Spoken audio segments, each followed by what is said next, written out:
My name is Miss Cole, and today I will read for you Voice of Freedom, Fannie Lou Hamer, Spirit of the Civil Rights Movement. Written by Carol Boston Weatherford, illustrated by Equa Holmes. The truest thing that we have in this country at this time is little children. If they think you've made a mistake, kids speak out. Fannie Lou Hamer. Sunflower County, Mississippi. Minister Malcolm X once called me the country's #1 freedom-fighting woman. But nothing about my beginnings would make you think anyone beyond these parts would ever hear my name. Mississippi. I was born here, the youngest of 20 children. My folks, James and Luella Townsend, were sharecroppers in Sunflower County in the Delta, where the soil was as rich as black folks was poor, where cotton was king and Jim Crow the law.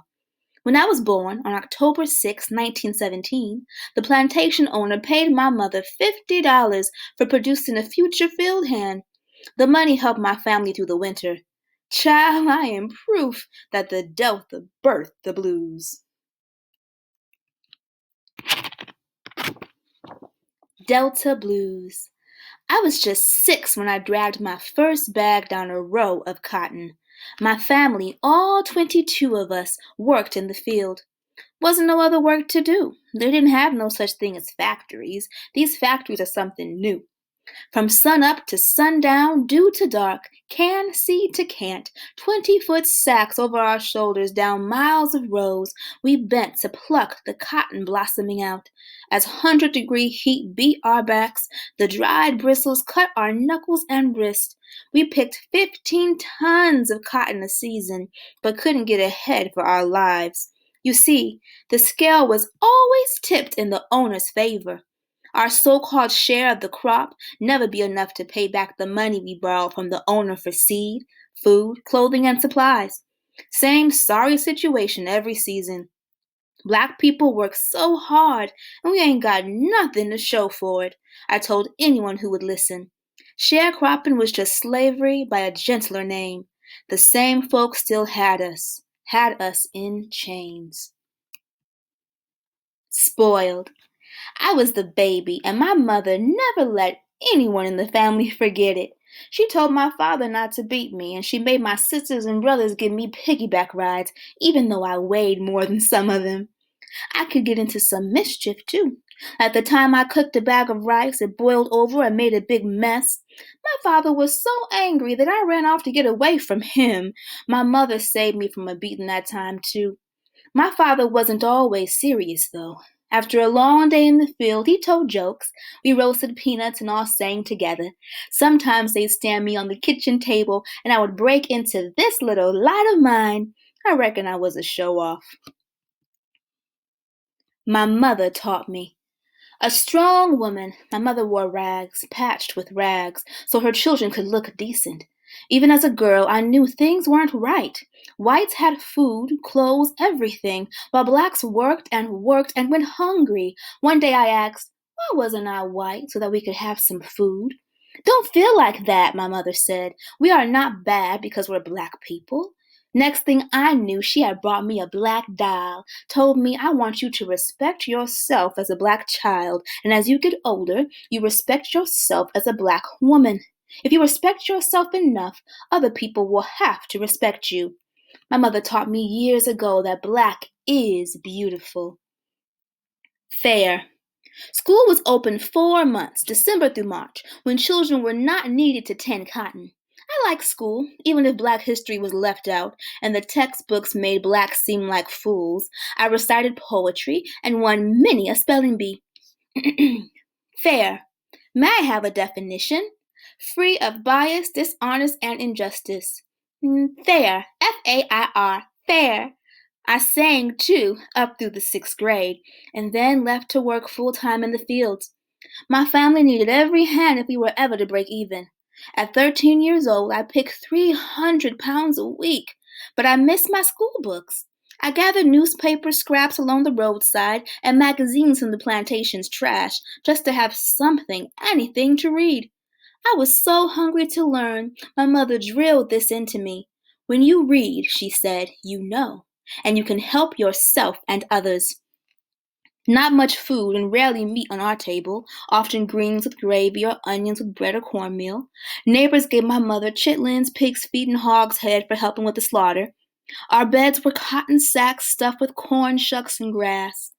We had no electricity, heat, or plumbing, and no money for a doctor to look after whatever caused this limp or to save my mother's sight when a wood chip hit her eye. Once my father managed to buy a wagon, plow, 3 mules, Ella, Bird, and Henry, and 2 cows, Mullen and Della. But a white neighbor poisoned the livestock. Just couldn't stand to see black people getting ahead. That knocked us right back down to doggone dirt poor doing without.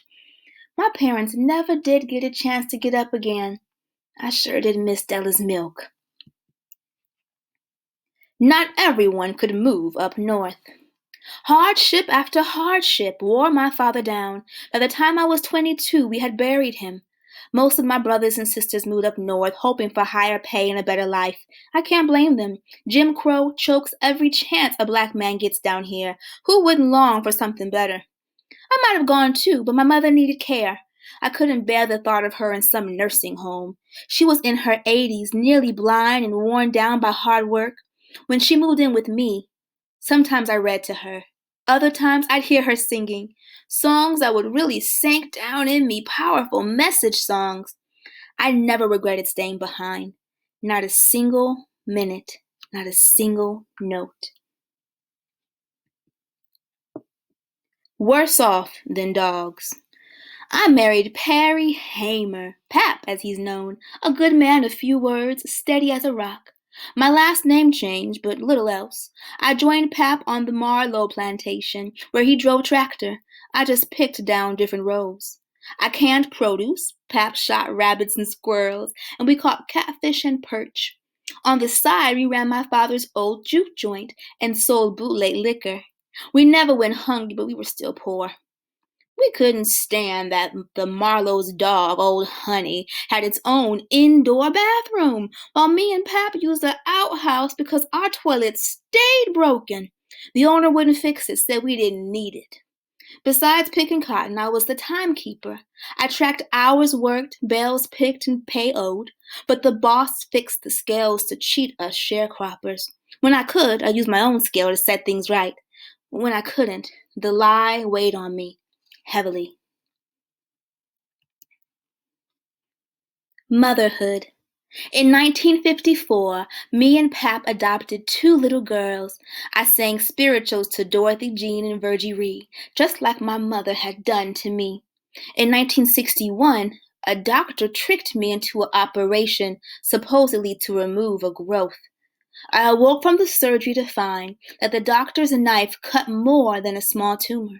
He had removed the parts that God gave me to bring children into the world. I would never have babies of my own. A Mississippi law at the time said poor folks had no business making babies. That law may have taken my womb, but no one was going to take my voice. Literacy test.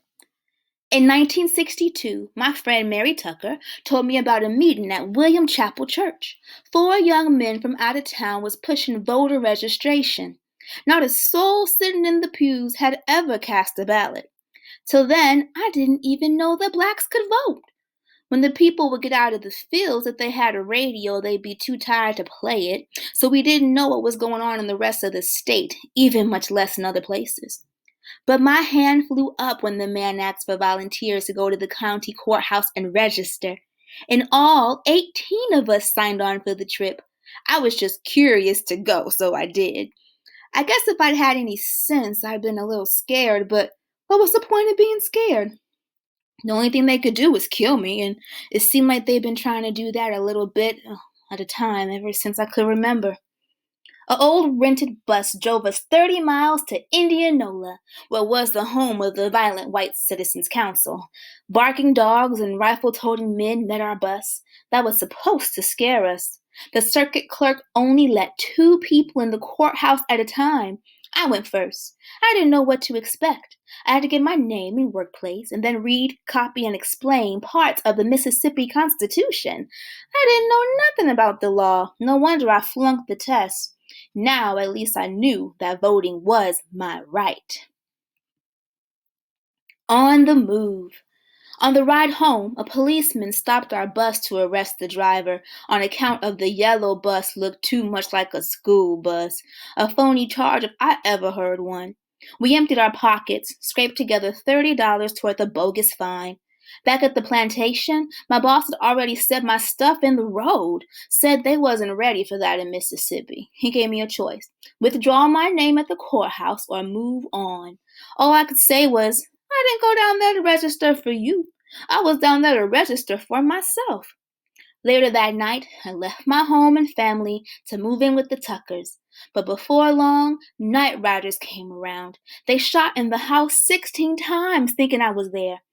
I couldn't risk the Tuckers' lives. For 2 months, I moved from place to place, hiding out with friends and family. Then I rented a house in town near my family. Soon as I moved in, I marched back into that courthouse and retook the test. What did I have to lose? There was nothing they could do to me. They couldn't fire me because I didn't have a job. They couldn't put me out of my house because I didn't have one. There was nothing they could take from me any longer. A month later, I heard that I had passed. The price of freedom. Before I could cast a single vote, I had to pay a poll tax I couldn't afford and dodge the night riders who cruised slow as molasses past my house with guns after my name was printed in the paper. Too bad a voter registration card couldn't pay the rent. When Pap lost his job, we got by on $10 a week, raised by those young voting rights workers who opened my eyes to the change a-comin'. I hopped aboard that train. SNCC, SNCC. Those young folks was something else. Most belonged to SNCC, the Student Nonviolent Coordinating Committee, or was called SNCC for its initials. The college kids saw me for a leader. I made it plain why I joined the movement. All my life I've been sick and tired. Now I'm sick and tired of being sick and tired. I toured the South with words from my heart and spirituals I learned at my mother's knee. I fired up many a rally. This little light of mine, I'm gonna let it shine. This little light of mine, I'm gonna let it shine. This little light of mine, I'm gonna let it shine. Let it shine, shine, shine, let it shine. But I wasn't singing for show. I was singing for freedom. Leadership came natural to me as singing. People took to calling me the spirit of the civil rights movement.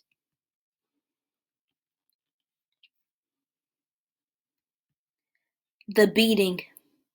In June 1963, I went to citizenship school in South Carolina. On the way back, the bus had stopped in Columbus, Mississippi. Me and the other trainees was hungry and decided to try to eat in the terminal. We ordered breakfast at the whites-only lunch counter, knowing segregation been outlawed. After a long wait, we was finally served, but the bus driver called the police, and down the road in Winona, we got kicked off the bus and thrown in jail. When I asked what was the charges, the police told me to shut up.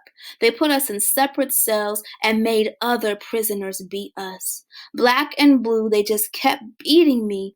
The jailers calling me ugly names. We're gonna make you wish you were dead. Through the pain, I quoted scripture. One prisoner beat me till we were both exhausted. Then the other took over. I waited 3 days for a doctor to show up. SNCC sent someone to bail us out, but the police locked him up and beat him too. It took Andrew Young from the Southern Christian Leadership Conference to get us released. The same day, NAACP leader Medgar Evers was slain in his driveway for teaching black people their rights. The others said it was my singing that brought them through. That November, John F. Kennedy was killed and Lyndon B. Johnson was sworn in as president. He promised Dr. King to finish what Kennedy couldn't. In July 1964, Johnson signed the Civil Rights Bill into law.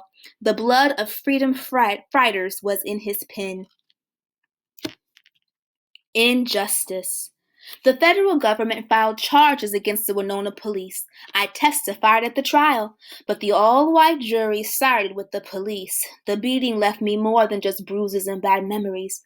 A blood clot weakened my eyesight, my kidneys were damaged, and my limp got worse. But I was determined. I was marching toward the promised land. Running. Not even a bad leg could stop me from standing up for what I believed in. Hard as we have to work for nothing, there must be some way we can change things. There must be something else. There was. Becoming a lawmaker myself. The next year I ran for Congress in the Mississippi Freedom Democratic Party. Death threats started to come at me soon as I announced I was running, but I didn't scare easy. I meant to prove that anyone, black or white, rich or poor, could get involved in America's politics. I cast my first vote for myself. Freedom Summer. Later that year, I shared stories and songs with student volunteers about what it was like for black folks in the Delta. After the training, the students set off on a campaign called Freedom Summer. Some be running freedom schools, teaching reading and the right to vote. The Ku Klux Klan killed some of them students. I knew Michael Schwerner and James Chaney real well. They were murdered along with Andrew Goodman for nosing into church firebombings. If I had known that those young men would wind up dead, I would have told them to stay home. I cried like I lost my own sons. I could take losing the election, but not this. Still, I had to go on. At a government hearing in Washington, D.C., I spoke about my struggles and how we'd started a new political party in Mississippi because the regular Democrats locked us out. We weren't going to be locked out no more.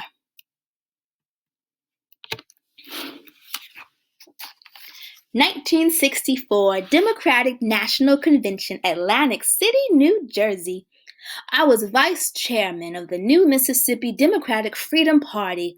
That August, we sent a delegation to the Democratic Party's national convention. We went to make a case that the regular Democrats from Mississippi was unlawful because they did not represent black people. We went to demand a seat at the table, a voice in our democracy. But we had not bargained on dirty deals dreamed up to shut us down. President Lyndon Johnson called a press conference just to get the cameras off me when I spoke before the Credentials Committee. His trick backfired. The TV networks taped me and ran my statement during prime time, when the most people be watching. In the Freedom Democratic Party is not seated, I said. I question America. Is this America the land of the free and the home of the brave? We stole the president's thunder, and our support swelled like a storm cloud. Johnson was scared we would cost him Southern support and the nomination. He sent Hubert Humphrey, a pro-civil rights senator from Minnesota who wanted to be on the ticket as vice president. Johnson ordered Humphrey to stop us. Humphrey met with me, Dr. King, and our party's lawyer. The lawyer told us we should give in to get Humphrey elected. After I said that our case was larger than one man, they didn't let me come to no more meetings. They struck a deal without me. We would get 2 at-large delegates. The rest of us would be honored guests and just sit and watch, not vote. We had not come 900 miles for 2 seats. I threatened to slit our chairman's throat if he took the deal. He turned it down. At least state delegations could no longer get away with barring blacks. Africa. I can't believe how far fame took me, all the way to Guinea with singer Harry Belafonte. When our pilot on the flight from Ghana was black, I knew I was in for an awakening. What little we had read about Africa was just wild. At the time, Guinea had just got independence from France. I was so proud that the black people was running the government. I had never even seen black people running banks. I was sort of sad that I was treated better in Guinea than my own country. I cried when I saw boiled green peanuts like we eat in Mississippi, and when I heard the same tunes that my grandmother had sung, only with different words. So many things reminded me of home. My ancestors spoke to me. I wondered, could some folks I met be my distant kin? I was angry that slavery cut the ties. Washington. Back home, I ran for Congress again, as a Freedom Democrat, not to win the election, but to prove that the election needed to be thrown out and that the white congressman should not be seated. Why? Because I had been barred from the regular Democratic ticket, and the state had blocked so many blacks from voting. Annie Devine, Victoria Adams, and I took that fight to Congress. We won more support than expected, but not as much as we needed. Annie Victoria and I was right there when the decision was read. We were the first black woman ever to sit in Congress on the House floor. But the history making didn't go to my head. In 1965, I went back to my grassroots work, suing Sunflower County for blocking black voter registration and marching with Dr. King in Alabama and Mississippi. We registered thousands of new black voters, in spite of police beatings so bad that Congress was shamed into passing the Voting Rights Act. Black power. Say it loud. I'm black and I'm proud. James Brown. Black power. I have become the battle cry of the movement. For me, that meant pride and equal rights. But for Stokely Carmichael, the new head of SNCC, it meant fighting if need be. And it meant having an all-black staff. Hurt my heart to lose Bob Zellner and the other white workers so committed for so long. How could I hate? I mourned whites who died for freedom. I've lived long enough to know that no race has a corner on decency. I feel sorry for anybody that could let hate wrap them up. Ain't no such thing as I can hate anybody and hope to see God's face. Out of one blood, God made all nations. America's problem. On my fundraising tour, I called racism America's problem. Whatever you give, I told the crowd, it's not only to free me in Mississippi, but it's also to free yourselves because no man is an island. Racists can be some kind of rats, though. In 1967, my daughter Dorothy took sick after her second child was born. I drove more than 90 miles all the way to Memphis, Tennessee to find a hospital that would treat blacks. Then, right outside the hospital main entrance, my Dorothy passed away in my arms. Gone. Just like that, 'cause she's sick and couldn't get enough to eat. Now me and Pap got grandbabies to raise. I prayed their future would be brighter. In 1967, Robert Clark, a Freedom Democrat, cracked the door to the State House. He was the first black person elected to the Mississippi legislature since Reconstruction, when slavery had just ended. In 1968, Dr. King and Bobby Kennedy, a senator running for president, were both killed. Those were dark days. No rest. Summer of 1968, I sat at the Democratic National Convention in Chicago as part of the Loyalist delegation, what was formed to crush the Freedom Democrats.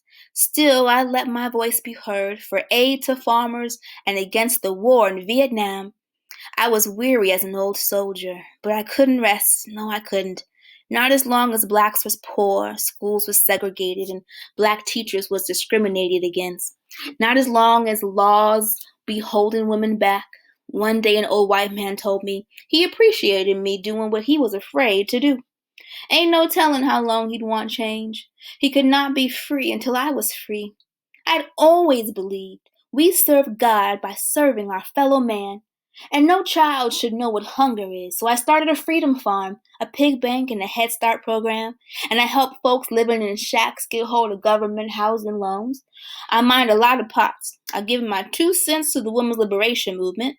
I won a lawsuit against Sunflower County to integrate the public schools, and I lost a bid for state senate in 1971. The outcome was rigged against me. But 55 blacks was elected in Mississippi that year, a record for a southern state. And in 1976, the Congressional Black Caucus, made up of black congresspeople, giving me a lifelong service award. Maybe I had won after all.